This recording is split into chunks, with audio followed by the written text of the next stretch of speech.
வணக்கம் ஐயா. உங்க பொண்ணை எனக்கு தருவீங்களா? எனக்கு அவங்கள பிடிச்சிருக்கு. உனக்கு எப்படி மேரிய தெரியும்? மேரி, அதான் அவளோட பேரு. இளம் காதல். தம்பி, மேரிய இறைவனுக்கு சேவை செய்ய அனுப்பிட்டோம். ஆமா, எனக்கு புரியுது. தயவு செய்து என்ன மன்னிச்சுக்கோங்க. நான் சொல்றதை நீங்க ஒரு நிமிஷம் கேளுங்க. என் மொத்த வாழ்க்கையில இது மாதிரி ஒரு அனுபவத்தை எதிர்கொண்டதே இல்லை. உங்க பொண்ணை பார்த்ததும் எனக்குள்ள ஏதோ மாறிடுச்சு. நதி பக்கமா வேட்டையாடிக்கிட்டு இருந்தேன். அப்பதான் பார்த்தேன், அழகான சாந்தமான ஒருத்தைய நான் பார்த்தேன். அவ காத்துல நடனம் ஆடிக்கிட்டு இருந்தான். அப்பவே தெரிஞ்சிருச்சு, அவதான் என் மனைவி. அந்த விசித்திரமான நீல உடை போட்டிருந்த ஒரு வழிகாட்டலனா இது நடந்திருக்காது. நீல உடைய? ஆமா, நீல உடை. தேவதூதர் திரும்ப வந்தாரு. இந்த பையன் உனக்கானவன். நீதான் ஜோசப்பா? பெரும்பாலும் ஆமா.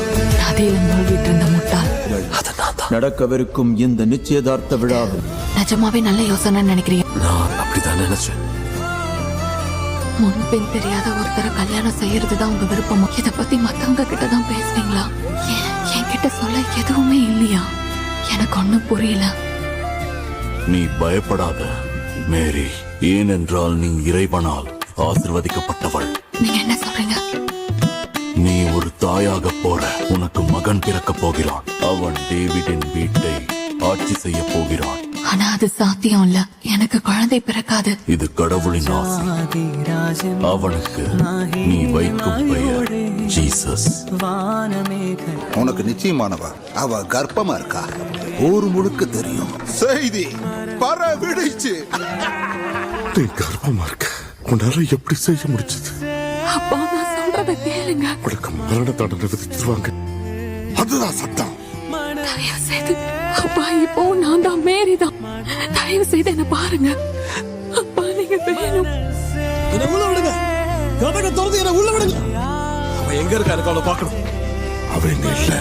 அப்ப அவ எங்க இருக்கா? அவளை வர சொல்லிருக்கேன். இன்னும் வரல. எங்க இருக்கான்னு தெரியாது. அப்ப நான் கண்டுபிடிக்கிறேன். அவர்கிட்ட பேசணும். ஆலயத்தின் வேசி உன்னதான் நாங்க தேடிக்கிட்டு இருந்தோம். அவளை பிடிங்க. ஜோசப் உன்னை அவ அவமானப்படுத்திட்டான். அவ உன்னை முட்டாளாக்கிட்டா.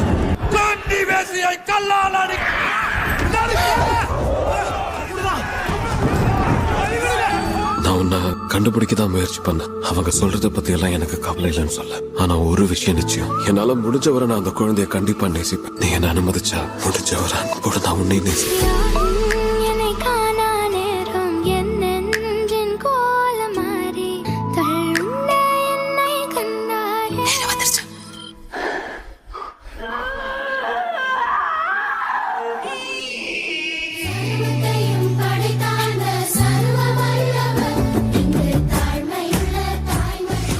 என்ன பேர் வைக்க போற? ஜீசஸ். இவனோட பேரு ஜீசஸ். என் செல்ல ஜீசஸ்.